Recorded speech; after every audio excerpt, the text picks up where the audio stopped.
లేలయ మంచిది. కొద్ది సమయం దేవుని వాక్యాన్ని ధ్యానం చేసుకుందాం.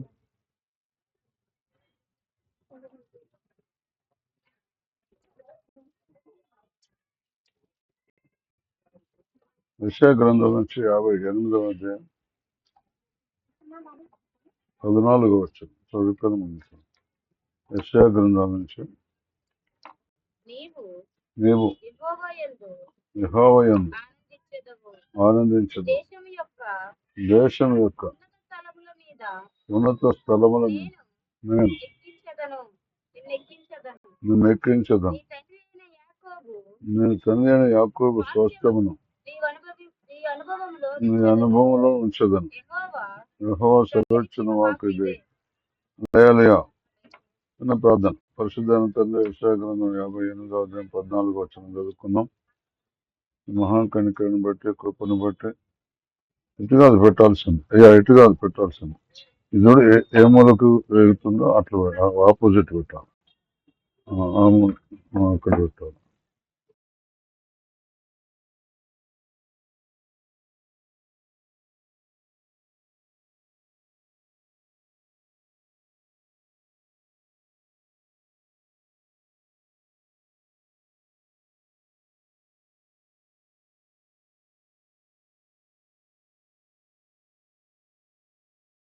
ఎక్కించదను, నీ తండ్రి అయిన యాకోబు స్వాస్థ్యమును నీ అనుభవంలో ఉంచదను.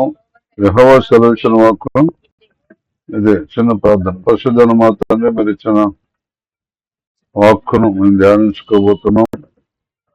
నీవు యెహోవా యందు ఆనందించదవు అని సెలవిచ్చిన మాట అనగా మా దుఃఖము, మా ఏడుపు, మా కన్నీరు, మా రోదన, వేదన, మా కరువు, మా అప్పులు, మా చిక్కులు, మా వ్యాధులు, బాధలు మాకు చెప్పలేనంత దుఃఖాన్ని తీసుకొచ్చి పెట్టాయి. నువ్వు యెహోవా యందు ఆనందించదవు అనగా నీకు భూలోకమందు పరలోకమందు సర్వాధికారం ఇవ్వబడిన కనుక మా సమస్యలన్నిటి నుంచి నువ్వు మమ్మల్ని విడిపించే దేవుడు అని మేము గుర్తెరిగి నీ మార్గాలు నడవాలని నేర్చుకొని నీ కృపలో ముందుకు సాగే భాగ్యం దయచాను. వాక్య భాగం సత్యాన్ని మేము అనుభవించే భాగ్యం దయచాను. సహాయించమని యేసునామమున ప్రార్థిస్తున్నాం. ఆమేన్. నీవు యెహోవా యందు ఆనందించదవు. యెహోవా యందు అంటే ఉన్నాననే దేవుని యందు ఆనందించదు. దేవుడు మనకు కనబడుగానే ఉన్నాడు. చెప్పండి, కనబడుగానే ఉన్నాడు. ఎలా నువ్వు ఉన్నావు అనే రుజువు ఏంటంటే నువ్వు ఆనందించడమే రుజువు. చెప్పండి, మనం ఆనందించడమే రుజువు. ఎవరైతే ఏడ్చుకుంటున్నారో దేవుడు లేడని అర్థం. ఏడిపించేది సైతాన్. చెప్పండి, ఏడిపించేది, ఆనందింపజేసేది దేవుడు. పౌలు భక్తుడు అంటాడు, మరలా చెప్పదును ఆనందించుడే ప్రభునందు ఆనందించుడు అంటాడు. బాగా వినండి, జాగ్రత్తగా వినండి వాక్యానేటప్పుడు. దుఃఖము దేవుడు తీసుకుని రాడు, చింతలు దేవుడు తీసుకుని రాడు, కరువు దేవుడు తీసుకుని రాడు, వ్యాధులు దేవుడు తీసుకుని రాడు, మరణము దేవుడు తీసుకుని రాడు. ఇవన్నీ మన ప్రవర్తన తీసుకొస్తాయి. చెప్పండి, ఇవన్నీ మన నడవడి, మన ప్రవర్తన, వీటన్నిటి తీసుకొస్తాయి. అయితే వాక్యం అయినప్పుడు మన నడవడి, ప్రవర్తన మార్చుకుంటే అవి దూరం అయిపోతాయి. వాక్యం అయినప్పుడు మన నడవడి, మన ప్రవర్తన మార్చుకుంటే అవి మనకు దూరం అయిపోతాయి. ఇప్పుడు వాక్యం అనేది ఎందుకంటే మనం మారటం కొరకే. అందానండి, మన వాక్యం అనేది ఎందుకు? మన హాస్పిటల్ పోయేది ఎందుకు? మన లోపాన్ని సరి చేసుకోవడం కొరకే. మన లోపాన్ని సరి చేసుకోవడం కొరకే. ఏ లోపం ఉన్నదో, ఏ విటమిన్ లోపమో ఉంటున్నారా శరీరంలో, మరి ఇప్పుడైతే ఇంకా సూక్ష్మంగా కనిపించండి. ఎర్ర రక్త కణాలు ఎక్కువ ఉన్నాయి, తెల్ల రక్త కణాలు ఎక్కువ ఉన్నాయి, లేకపోతే రక్త కణాలు తక్కువ ఉన్నాయి. ఇప్పుడైతే డైరెక్ట్ రక్త కణాలు ఎక్కిస్తున్నారు. ఇంతకుముందు అన్న బొప్పాయి రసం తాగండి, లేకపోతే డ్రాగన్ ఫ్రూట్స్ తినండి, ఇంకేదో అంతే కదా తినండి అంటున్నారు. ఇప్పుడు అట్లా కాదు, ఇప్పుడు డైరెక్ట్ రక్త కణాలు ఎక్కిస్తున్నారు. కనుక దయచేసి ఇక మనుషులే ఇలా కనిపెట్టినప్పుడు దేవునికైతే ఇంకా అందుకు అసాధ్యమైనది ఏది లేదు. మన నడవడిని బట్టే, మన బలహీనతలను బట్టే, మన లోపాలను బట్టే మనకు కలిగే అన్ని ఉపద్రవాలన్నీ, నీకు కరువు వచ్చినా వాక్య లోపమే, నీకు రోగం వచ్చినా, వ్యాధి వచ్చినా, బాధ వచ్చినా, ఎరుకొచ్చినా, అప్పుల పాలైనా, ఏదైనా సరే మనం వాక్య ప్రకారం నడవనందువల్లనే వస్తున్నాం. ఏ వాక్య ప్రకారం మీరు నడవట్లేదు అదే చెప్తాం, మేము వేరే చెప్పాం.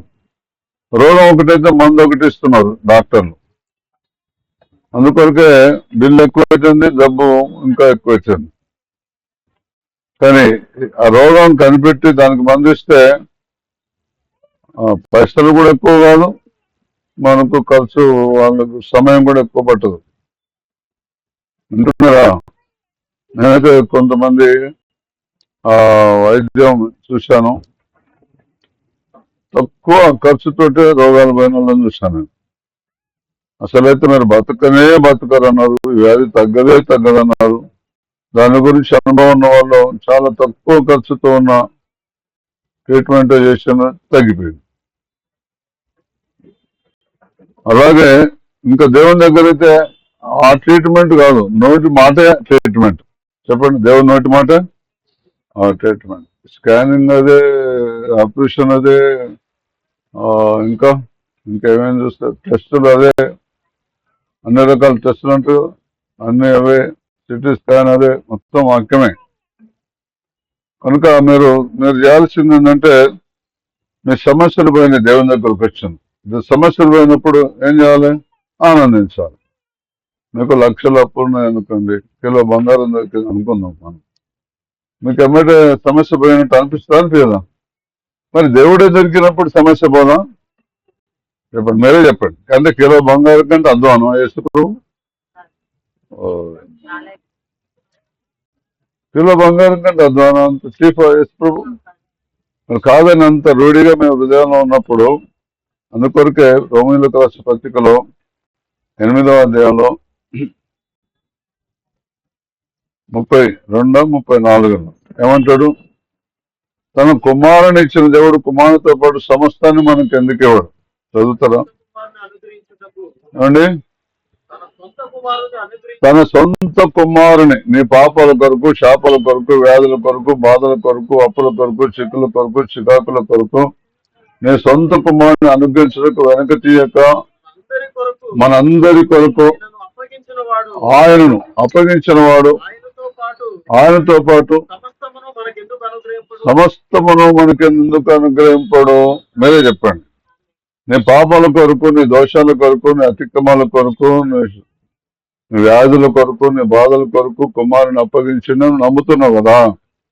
బాప్తిస్తం తీసుకున్నావు, విశ్వాసం ఇచ్చినావు, అభిమానించను, మొత్తానికి వచ్చాన సన్నిధిలో ఉన్నావు కదా. మరి కుమారుని అప్పగించిన దేవుడు, కుమారుని కొరకు బలిగా అప్పగించిన దేవుడు, మరణానికి అప్పగించిన దేవుడు కుమారునితో పాటు సమస్తాన్ని ఎందుకు అనుగ్రహించాడు? అసలు ఎప్పుడో ఇచ్చేసిండు, మనమే నమ్మట్లేదు. అదే చెప్పండి, ఎప్పుడో మనకు ఇచ్చేసిండు కానీ మేము నమ్మట్లేదు. అందుకొరకే నమ్ముటం ఎవరైతే నమ్మడానికి సమస్తము సాధ్యమని నమ్మాలి మనం. నేనైతే మొట్టమొదలు ఒక అన్యుడిగా దేవుని దగ్గరకు వచ్చినప్పుడు దేవుడు చేస్తాడు, మళ్ళా దేవుడు చేయగానే మళ్ళీ అదే దానికి మళ్ళీ పాత దారిలోకి వెళదాం అనుకున్నా. కానీ దేవుడు నువ్వు పెదవులతో నన్ను కనపరుస్తున్నావు, నీ హృదయం నాకు చాలా దూరంగా ఉన్నది అన్నాడు. ఇది ఎలా తెలుసుకున్నాడు దేవుడు? ఇక దేవుని దగ్గర రహస్యమైనది దాగేది ఏమి ఉండదు అని నేను ఏక మనసు చేసుకొని ఏక దృష్టి పెట్టిగా ఇక నేను పూర్తిగా మనసు తిప్పుతున్నా దేవుని. పూర్తిగా ఎప్పుడైతే మనసు తిప్పుకున్నానో దేవుడు నన్ను నమ్మాడు. దేవుడు ఎప్పుడైతే నన్ను నమ్మిండో నా సమస్య పరిష్కారం కావటం ప్రారంభమైంది. నేను దాదాపు 3 నెలలు అపనమ్మకంగానే వచ్చాను. చెప్పండి, అపనమ్మకంగానే. మత్తయి సువార్తలో 28:17 రాసి ఉంటుంది అన్నమాట. వారు ఆయనకు మొక్కిరి కానీ కొందరు సందేహించరు అని రాసి ఉంటుంది. చదవండి 17 28:17. వారు ఆయనను చూచి ఆయనకు మొక్కిరి గాని కొందరు సందేహించిరి. చూసండి, మొక్కిన వాళ్ళు అందరూ పర్ఫెక్ట్ కాదట. కొందరు సందేహంతోనే మొక్కనైతే మొక్కినరు, కానీ లోపల మాత్రం అనుమానం ఉన్నది. వింటున్నారా? మొక్కనైతే మొక్కారు కానీ లోపల ఉన్నది సందేహం. అంటే నమ్మకం. సందేహం అంటే ఏంటిది? అపనమ్మకం, అనుమానం, సంశయం ఉన్నది. మరి అలా ఉన్నప్పుడు దేవుడు సాయం చేస్తాడా? చేయడు. అయితే వింటూ అంటే విశ్వాసం వస్తుంది. మనం ఒకసారి విశ్వాసం రాదు, ఒకేసారి విశ్వాసం రాదు. మరి ఇంకోటి, విశ్వాసం లేకుండా దేవునికి ఇష్టమైనట అసాధ్యం. దేవుని ఎందుకు వచ్చేవాడని ఉన్నాడని తను వెతుకువారికి పరమ దైత్యం నమ్మవాలని కదా అని రాస్తుంటారు. కనుక మనం నమ్మాలి, విన్నప్పుడు నమ్మాలి. ఎప్పుడైతే విన్నప్పుడు నమ్ముతామో సమస్య పరిష్కారం అవుతుంది. ఒక 12 సంవత్సరాల నుంచి రక్తస్రావంతో ఉన్నది. విన్నది, నమ్మింది. విన్నది ఎవరి గురించి అయితే విన్నదో, ఎవరినైతే నమ్మిందో ఆయన ఇంటికి ఎదురుగానే వచ్చాడు. ఆయన వస్త్రపు చెంగు మాత్రం ముట్టుకుంటే చాలు నేను బాగుపడుతుంది తాను అనుకున్నది, ఎవరు చెప్పలే. నిజంగానే అలాగొచ్చి ముట్టుకున్నది. ముట్టుకోగానే వెంబట స్వస్థత అయిందా? 2-3 రోజులకైందా? అది మీరు ఎంత బాగా నమ్ముతున్నారు అన్నమాట. మీరు అంతా నమ్ముతారు, కరెక్ట్. బైబిల్ అంతా నమ్ముతారు. అంటే వాళ్ళకి జరిగింది నమ్ముతారు, మీకు జరిగేది నమ్మరు. ఇది వచ్చింది కథ. వాళ్ళకి జరిగింది నమ్ముతారు కానీ మీకు జరిగేది నమ్మరు. ఇప్పటి నుంచి మీకు జరిగేది నమ్మితే లేయలియా. యోహాను సువార్త 14:14 రాసి ఉంటుంది, నా నామన మీరు నన్ను ఏమి అడిగినా చేస్తాను. ఇక మీరు నమ్మింది అనుకోండి, నా నామమున మీరు నన్ను ఏమి అడిగినా మీరు చేస్తాం.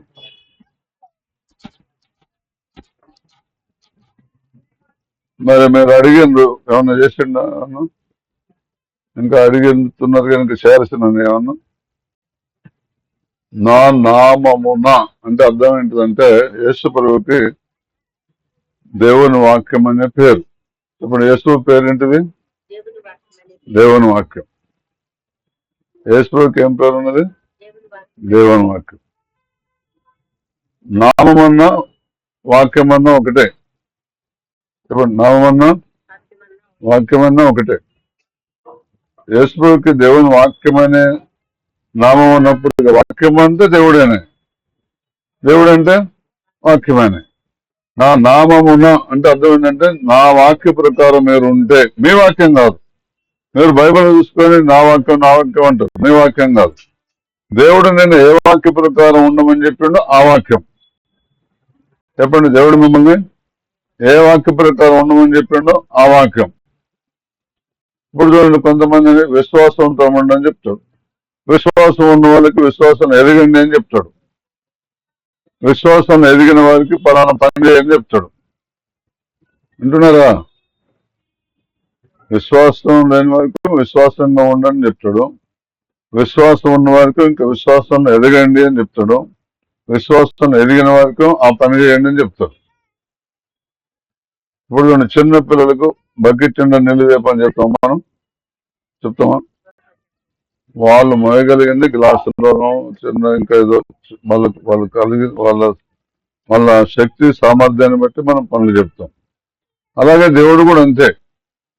మీరు ఆయన నామాన్ని కనుక ఎరిగినట్లయితే, ఆయన ఎరిగినట్లయితే, నా నామమున మీరు నన్నేమి అడిగినను.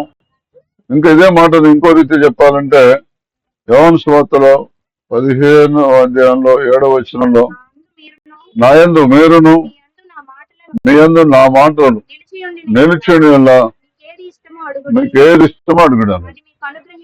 అంతే. నేను నా విషయంలో నేను చెప్తున్నా, నేను ఇప్పుడు 34 సంవత్సరాల కింద నమ్ముకొని నేను అడిగిన వాటిల్లో 99.9 ప్రార్థనలు ఓకే. అంటున్నారా? నేను అడిగిన వాటిలో 99.9 ప్రార్థనలు అడిగిన నేను చేస్తున్నాను. అయితే నేను శరీరాశలు అడగాను, నేత్రాశలు అడగాను, జీవపుడంబాలు అడగాను. చెప్పండి. ఏం అడగను? శరీరాశలు అడగను, నేత్రాశలు అడగను, జీవపు డంబాలు, గొప్పతనానికి కావాల్సిన ఐటమ్స్ ఉంటాయి కదా కొన్ని, గొప్ప కొరకు ఫోన్ ఉన్నది, గొప్ప కొరకు ఫోను మామూలు ఫోన్ ఉండవా? డ్రెస్ ఉన్నది, గొప్ప కొరకు డ్రెస్ మామూలు డ్రెస్ ఉండదా? కారు ఉంటుంది, గొప్ప కొరకు కారు మామూలు కారు ఉండదా? మోటార్ సైకిల్, మామూలు సైకిల్ గొప్ప కొరకు సైకిల్ ఉండదా? ఒక ఆయన గొప్ప కొరకు బుల్లెట్ కొన్నాడు. బుల్లెట్ ఎవరు కొనాలంటే వాళ్ళకు నెలకు లక్షల ఆదాయం ఉన్నది కొనాలి. ఆయనకు 10-20 కూడా లేవు, మొత్తానికి కొన్నాడు. నేను కొనేటప్పుడే నవ్వేనా, వద్దన్నా, ఇల్లే నా మాట. 2-3 నెలలు 5-6 నెలలు ఉంచుకున్నాడు, మళ్ళీ సగం ధరకే అమ్మేశాడు. అంటే వాళ్ళ శక్తి వాళ్ళకి తెలియదన్నమాట. వివేకం లేదు, ఒక విధంగా చెప్పాలంటే అవివేకం, వివేకం లేదు. అదనమాట గొప్పలంటే అది. గొప్పలకు పోవద్దు ఎప్పుడు, వింటున్నారా? గొప్పలకు పోవడానికి సైతాను యేసుని శోధించింది. ఏమని శోధించండి? లోకరాజ్యాలన్నీ నా చేతికి అప్పగించబడ్డాయి, ఒక్కసారి నాకు మొక్కితే చాలు, ఇవన్నీ నీకు ఇచ్చేస్తాను. మొక్కిండా యేసు? అది గొప్పల కొరకే కదా. లోకరాజ్యాలతో ఆయనకేం పని? ఈ లోకం కొరకు ఆయన రాలే కదా. లోకరాజ్యాల మీద అధికారిగా ఉండడానికి వచ్చిండు ఆయన కాదు. ఆయన వచ్చిన రాజ్యం వేరు. భూముల కొరకు, ఇండ్ల కొరకు, ఎకరాల కొరకు, ఆస్తుల కొరకు, బంగారం కొరకు రాలే ఆయన మనలాగా. మనం కూడా ఎప్పుడైతే ఆయన పిల్లలను పిలువబడుతున్నామో, ఆయన వైపు తిరుగుతున్నామో, మనం కూడా అదే పద్ధతిలో ముందుకు సాగాలి. మరి మీ ప్రార్థన ఎట్లున్నాడండి? 99.9 ప్రార్థనలు విన్నాడు అంటుంది కదా. ఎలా విన్నాడంటే, ఇప్పుడు చదవండి, యోహాను రాసిన మొదటి పత్రిక 5వ అధ్యాయం 14 వచనం. యోహాను రాసిన మొదటి పత్రిక 5వ అధ్యాయం 14 వచనం. యోహాను రాసిన మొదటి పత్రిక 5వ అధ్యాయం. ఆయనను బట్టి, బాగానండి, ఆయన బట్టి మనకు కలిగిన ధైర్యం ఏదనగా, ఆయన చిత్తానుసారముగా మనం ఏది అడిగాను ఆయన మన మనవి ఆలకించున్నది అనున్నది. ఆయన చిత్తానుసారంగా అడగాలి ఏది అడిగినా. వింటున్నారా? ఇప్పుడు నేను ఇలాంటి కోరికలోనే ఆయన చిత్తం తెలుసుకొని ఇక్కడ ఒక అమ్మ పైసల గురించి కూడా ఇప్పుడు మనసులో కూడా వాక్యం వింటూ కూడా ఆరాధన చేస్తూ కూడా మనసులో పైసల గురించి ఆలోచిస్తుంది. కానీ నువ్వు ఈ రోజు నుంచి పైసల మీద మనసు తీసేసుకుంటే దేవుణ్ణి పైసలు నీకు త్వరలో ఇస్తాడని చెప్పిన. ఆమె ఆరాధన అయిపోయాక వచ్చి, నిజమయ్య గారు నువ్వు చెప్పింది చాలా కరెక్ట్, మా భర్తను ఒక ఆమె అమెరికా పంపిస్తానని, వాళ్ళ కొడుకు అమెరికాలో ఉంటాడు. ఇప్పుడు సంగతి కాదు, 34 సంవత్సరాల కింద సంగతి. 80,000 ఇచ్చిన, ఇప్పుడు 3 సంవత్సరాలు ఎక్కడి నా భర్తను పంపదు అమెరికాకు, నా పైసలు నాకు వాపస్ చేయాలి. మళ్ళీ ఆమె పాస్టర్ అమ్మ, అడగటానికి ఇబ్బంది. గట్టిగా అడుగుదామంటే పాస్టర్ అమ్మ, నేను నలిగిపోతున్నా, ఇస్తుందో ఏదో కష్టపడి సంపాదించను 80,000. 34 సంవత్సరాల కింద 80,000 అంటే చాలా విలువ, మామూలు విలువ కాదు అని చాలా బాధపడ్డాడు. కానీ నేను ఆ మాట దేవుడు నాకు చెప్పినా ఉత్తరం చెప్పినా చెప్పాను. అయితే ఆమె ఎన్ని సంవత్సరాల నుంచి ఆమె పైసలు ఇవ్వని ఆమె ఆ పైసల మీద మనసు కొట్టేసుకున్న తర్వాత ఒక 15 రోజులకే నాకు ఫోన్ చేశాను. అయ్యగారు మొన్న మీరు ఆల్నెట్ పేర్లో నా గురించి పైసలు చెప్పింది కదా, ఆ అమ్మ నిజంగానే నిన్ననే నాకు ఆ పైసలు తీసుకొచ్చి ఇచ్చిపోయింది, నేను అడగను కూడా అడగలేదని. ఏదైనా సరే మనం దేవుని చిత్తం తెలుసుకొని ఎవరికైనా, ఇప్పుడు చూడండి బెతస్తా కొన్ని దగ్గర 38 సంవత్సరాల నుంచి అనారోగ్యంతో పడి ఉన్న వ్యక్తి ఉన్నాడు. యేసు ప్రభువుని వాళ్ళు నిలదీసి అడుగుతున్నారు, నువ్వు ఎందుకు చేసిన ఈ కార్యం అంటే, తండ్రి ఏది చేయటం కుమారుడు చూచున్నావు కానీ తనంతలో తాను ఆయన ఏమీ చేయనేరడు అంటాడు. ముందు దేవుడు చెప్పాలి మనతోటి. ఇప్పుడు ఏలియా ఉన్నాడు చూడండి, ఏలియాకు దేవుడు చెప్పిండు 3.5 సంవత్సరాల ఆకాశం వర్షం ఏదో, మంచు కూడా కురవదు, రాజుగారు చెప్పమన్నాడు. ముందు చెబితే చేసిండా, ఈయనకు ప్రేరేపణ చూస్తేనే పోయి చెప్పిండా? దేవుడు చెప్పమంటే చెప్పిండా? దేవుడు చెప్పమంటేనే. సారపత్తుల విధవరాలు నిన్ను పోషిస్తుందని దేవుడు చెప్తే పోయిండా? సారపత్తుల విధవరాలు ఇంటికి తనంతట తానే పోయిండా? అదే ఇప్పుడు మనం చేసేది. మనంతట మనమే ఏది చేయకూడదు, ఫెయిల్ అయిపోతాం మనం. ఇప్పుడు మనంతట మనమే ఏది, మనకు దేవుడు దొరికింది, దేవునితో సంబంధం ఏర్పడింది, అవునా? ఒకప్పుడు దేవునికి దూరస్తులం మనం, ఒకప్పుడు దేవుడు ఎవరో తెలియని వారం, ఒకప్పుడు దేవుని నిబంధనలు ఏంటివో, ఆజ్ఞలు ఏంటో, శాసనాలు ఏంటో, విధులు ఏంటో, వాగ్దానాలు ఏంటో, వాగ్దానం లేని ప్రజలం, నిబంధన లేని ప్రజలం, పరదేశులం, అవునా? ఇప్పుడు దేవునికి సమీపస్థలం అయిపోయినాం. మరి సమీపస్థలం అంటే ఆయన మనసు మన మనసు ఏంటిదో, మన బాధ ఏందో ఆయన బాధ ఏందో ఒకరికొకరు అర్థం కావాలా వద్దా? ఆయన బాధ ఏంది, లోకాన్ని రక్షించాలి, నీ బాధ ఏంది, నువ్వు సుఖపడాలి, అవునా? దానికి దీనికి లింక్ పెట్టిండు దేవుడు, అనండి. దానికి దీనికి చదువుతారా? ఇర్మియా గ్రంథం 26వ అధ్యాయం 22వ అధ్యాయం 16వ వచనం. అతడు బాగానండి, అందరేనండి. అతడు దీనులకును దరిద్రులకును న్యాయం తీర్చుచు సుఖముగా బ్రతికెను. అలాగను చేయటే నన్ను తెలుసుకున్నట్టు కాదా? చూడండి, మనం దీనులకు దరిద్రులకు న్యాయం తీర్చడానికి నిన్ను నన్ను దేవుడు రక్షించాడు. ఎవరెవరికట? దీనులకు దరిద్రులకు న్యాయం తీర్చాలి. ఎవరికి? ఎవరికి? అహంకారులక, గర్విష్ఠులక కాదు, దీనులకును దరిద్రులకు న్యాయం తీర్చుతూ సుఖముగా బతికాను. క్రైస్తవులు సుఖంగా బతకొచ్చు, సుఖంగా బతకొచ్చు. నేను ఎంత బతుకున్నా కూడా ఏ మాత్రం ఒకళ్ళు కూడా శివని పెట్టడం. చాలా సుఖపడొచ్చు అంటే మీరు నమ్మనే నమ్మరు. నీ మార్గంలో నడిస్తే ఇల్లు కూడా కొనుక్కోలేవు, కారు కూడా కొనుక్కోలేవు, కనీసం బండి కూడా కొనుక్కోలేవు. కానీ దేవుని మార్గంలో నడిస్తే నువ్వు అనుకున్న దానికంటే, ఊహించిన దానికంటే స్పీడ్గా, మళ్ళీ శ్రేష్టమైనది. నేనైతే సెకండ్ హ్యాండ్ ఆటో కొనుక్కోవాలనుకున్నాను, కానీ కొత్త ఆటో కొనుక్కున్నాను. నేనైతే సెకండ్ హ్యాండ్ కారు కొనుక్కోవాలనుకున్నాను, కానీ కొత్త కారు కొనుక్కున్నాను. మీ తలంపుల కంటే నా తలంపులు, నీ మార్గాల కంటే నా మార్గాలు శ్రేష్టమైన అన్నాడు లేదా? అవును. మనం తక్కువ అంచనా వేసుకుంటాం, దేవుడు మనని చాలా గొప్ప గొప్ప అంచనా వేస్తాడు. నాకు ఒక కూతురు ఉండదు, ఒక కుమారుడు. ఆమె ఫార్మసీ చేసి, సైంటిస్ట్ చేసి ఇప్పుడు సేవ చేస్తుంది అనుకోండి. అయితే ఆమె అప్పుడప్పుడు నన్ను పైసలు అడుగుతున్నాను, ఒక 500 ఇవ్వాలి. 500 అడిగితే నేను 2000 ఇస్తాను సార్. వింటున్నారా? ఎప్పుడైనా సరే నన్ను ఒక 500 అడిగితే 2000 ఇస్తాను. ఆమె అడిగిన దానికంటే నేను 4 రెట్లు ఎక్కువ ఇస్తాను.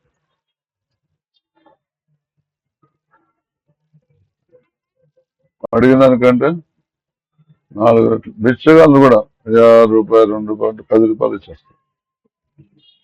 ₹10 ఏమంటే ₹50 ఇచ్చేస్తాను సార్. పొద్దున్న నుంచి అన్నాను, ఒక ₹10, ₹50 జేబులో చేయబెడతా.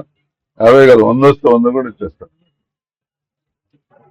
వింటున్నదా? అంటే ఒకప్పుడు నేను ₹450 జీతం ఉన్నా, ఒకప్పుడు ₹600 జీతం ఉన్నా కొంతకాలం ప్రైవేట్ ఫ్యాక్టరీలో, ఫౌండరీలలో. కానీ ఇప్పుడు చూస్తున్నా. వింటున్నారా?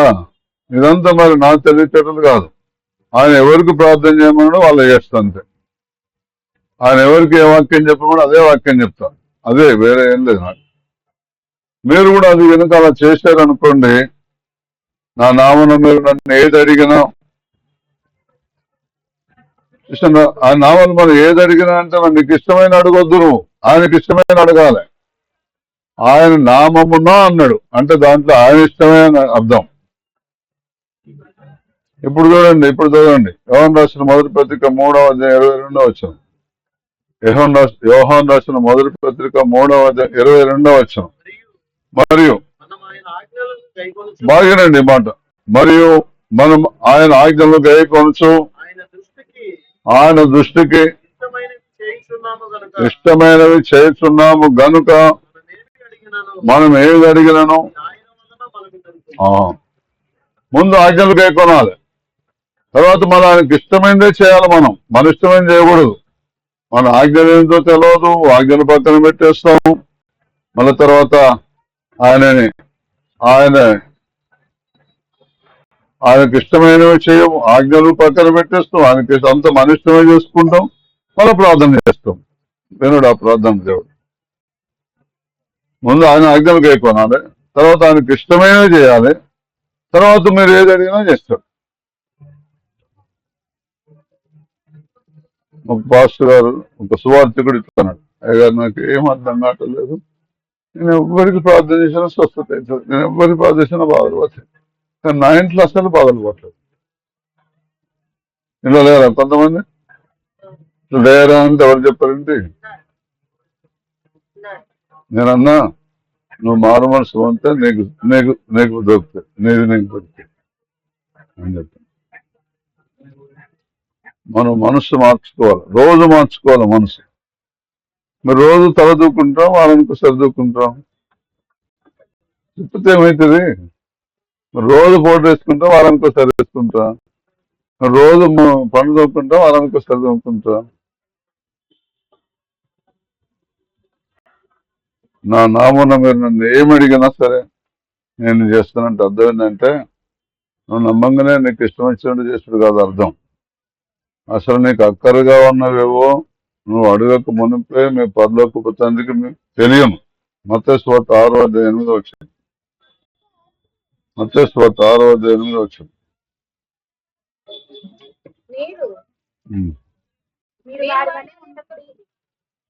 మీరు వారి వల్ల ఉండకుడి, మీరు మీ తండ్రిని అడగక మునిపే మీకు అక్కరగా ఉన్నవేవో ఆయనకు తెలియను. కాబట్టి చాలు చూసాను దేవుని యొక్క వాక్యం చెప్తుందో, అసలు మనకు అవసరం ఉండి మనం అడగనక్కర్లేదు. చెప్పండి, మనకు చూడండి, మనకు పిల్లలు ఉన్నారు, పిల్లలు అడుగుతూనే బట్టలు పట్టిస్తామా లేకపోతే పట్టేమా? పిల్లలు అడిగితేనే అన్నం పెడతామా లేకపోతే పెట్టమా? పిల్లలు అడిగితేనే పాలిస్తామా? అడుగుతారా? అడగకుండా ఇస్తాం. అలాగే దేవుడు కూడా మరి వింటున్నారా? మీరు రోజు దేవుని సన్నిధిని అనుభవించాలి. మీరు ప్రతి చిన్న విషయంలో కూడా సన్నిధి అనుభవించాలి. ఆయన సన్నిధిని సంపూర్ణ సంతోషం కలదు. 16 కీర్తనలో 11 వచనం, జీవ మార్గములు నీవు నాకు తెలియజేసేదవు, నీ సన్నిధిని సంపూర్ణ సంతోషము కలదు, నీ కొడి చేతిలో నిత్యము సుఖములు కలవు. చదవండి, చూడండి, జీవ మార్గంలో ఉండి అడగాలి. ఏదైనా జీవ మార్గములు నాకు తెలియజేసేదవు. దేవుని దగ్గర అన్ని రకాల సంతోషం ఉన్నది. ఎప్పుడు కనుక మన హాస్పిటల్ పోతే ఇలా ఎముకల డాక్టర్ రాలేదు, కాలు ఎరిగిపోయాను, ఎముకల డాక్టర్ రాలేదను పైన వచ్చింది. కంటి సమస్య తట్టుపోయాను, కంటి డాక్టర్ రాలేదను అయిపోయింది. చెవు సమస్యతో చెవు డాక్టర్ రాలేదంటారు. అప్పుడు ఎట్లుంటుంది మీ బాధ? అదే యేసుదేవుని దగ్గర ఎట్లుంటుందా? ఏ సమస్యతో కదా మహోన్నతుని చాటు నివసించేవాడే సర్వశక్తి నీడను విశ్రమించేవాడని రాసింది. యెహోవా నా కాపరి. అదే ఇది ఒకటే అర్థం. అది ఆ టైప్, ఇది ఈ టైప్. వింటున్నారా? నా నామం మీద నన్ను ఏది అడిగినా అంటే అది కూడా అదే అర్థం, సేమ్ అర్థం. ఈ మూడో ఒకటే అర్థం, కాకపోతే చెప్పటం వేరు, మాట వేరు, అంతే. ఆయన మీరు మీద నా మాట నుంచి ఏది ఇష్టం అది కూడా అంతే అర్థం. నా నామం మీద నన్ను ఏది అడిగినా చేస్తా అంటాడు. అంటే ముందు నా రాజ్యాన్ని వెతకండి, నా నీతిని వెతకండి, మీకు కావలసినవన్నీ ఇస్తాను. 33వ వచనం 6వ అధ్యాయం మత్తయి సువార్త. ముందు నా రాజ్యాన్ని వెతకండి. కాబట్టి మీరు ఆయన రాజ్యమును నీతిని మొదట వెతుకుడి, అప్పుడు అవన్నీ చూసిన ఆయన రాజ్యాన్ని నీతిని ముందు వెతకాలి. తర్వాత మీకు కావలసినవన్నీ చేస్తాడు. ఒకవేళ ఇవన్నీ పక్కన పెట్టిందా మీరు ప్రతి విషయంలో మోసపోతారు. అల్లుడి కాడ మోసపోతారు, కోడల కాడ మోసపోతారు, ఇక ఉద్యోగం కాడ మోసపోతారు, ప్లాట్లు కొనే కాడ మోసపోతారు, ఇల్లు కట్టే కాడ మోసపోతారు, వస్తువులు కొనే కాడ మోసపోతారు, అన్నిట్లో ప్రతి విషయంలో మోసపోతాం మనం. వింటున్నారా? వినబడుతుందా? మంచోడే అనుకుంటాం, పెళ్ళైనకే తెలుస్తుంది మంచోడు చెడ్డాడు. ఇక పెళ్ళైన వాళ్ళు ఎంతమంది ఉంటారు వాళ్ళని అడగండి, చెప్తారు. ఎంతమంది పెళ్లి చేసుకుని తప్పు చేసి అనటం పెళ్ళైన వాళ్ళు సగం మంది కంటే ఎక్కువ మంది అదే మాట అంటారు. జాగ్రత్తగా వినండి, దేవుని కృప మీ మీద ఉన్నది. నువ్వు యెహోవాను ఆనందించాలి. నువ్వు ఆనందిస్తే సువార్త చెప్పనక్కర్లే, నేనైతే చెప్తావు. ఊరూరికి పోయి బజారు పోయి బజార్లో తీసుకుపోయి యేసే దేవుడు నమ్మని చెప్పనక్కర్లే. ఇవాళ ఏ మంచి డాక్టర్ అంటే అక్కడ రెస్ట్ అసలు. సినిమా మంచిగా ఉంది, సినిమా అంతా రెస్ట్ అసలు. అవునా? సర్కస్ చాలా బాగుందంటే సర్కస్ అంతా రెస్టే. అవునా? అంటే ఆ హోటల్లో టీ బాగుంటుందంటే ఎక్కలేని రెస్ట్ అక్కడ. మంచిది కావాలి, మరి మంచి దేవుడు దొరకలేదు మనకు. మరి మంచి దేవుడు దొరికినప్పుడు మనం మంచి పనులు చేయొచ్చుగా. మరి మనం మంచి పనులు చేస్తే నీకు అంత మేలా కీడా? సత్క్రియ చేయ ప్రతి వానికి, మొదట యూదునికి గాని గ్రీకు దేశస్తుని గాని మహిమయు ఘనతయు సమాధానమును కలుగును అని రోమపత్రిక 2:10 చెప్తున్నది. చూసిన ప్రతి వానికంటే అందరికన్నా, పక్షపాతం లేకుండా అందరికన్నట కొందరికన్నట అందరికి పక్షపాతం లేదు. సత్క్రియ మంచి పనులు చేయాలంతే. ఇప్పుడు కొన్నేళ్ళు మంచి పనులు చేశాడు, దేవుడు అన్యాయం చేసిండా? అన్యజనుడు అన్యాయం చేసిండా? చేయలే. వెంబటే రక్షణతో పాటు అభిషేకంతో పాటు పౌలు భక్తుడు వెంబటే ప్రభావాన్ని ఏం చేయవలసినావు అన్నాడు. వెంబటే స్వస్థత మార్గం, వెంబటే బాప్తిస్మ మార్గం, వెంబటే అభిషేక మార్గం అన్ని తెరిచేసాం. కనుక దయచేసి వినండి, మనము దేవుని నమ్ముతున్నాం. దేవుని నమ్మినాక మనం ఎలా ఉండాలంటే ఫలించే చెట్టులాగా ఉండాలి. అందరూ అనండి, ఫలించే చెట్టులాగా ఉండాలి. చెట్టు ఆకులు వాడే చెట్టులాగా ఉండకూడదు, ఎప్పుడు నిగనిగలాడే చెట్టులాగా ఉండాలి. ఆకు వాడక తన కాలమందు ఫలమిచ్చే చెట్టు. ఆకు వాడకూడదు. మళ్ళీ ఇంకో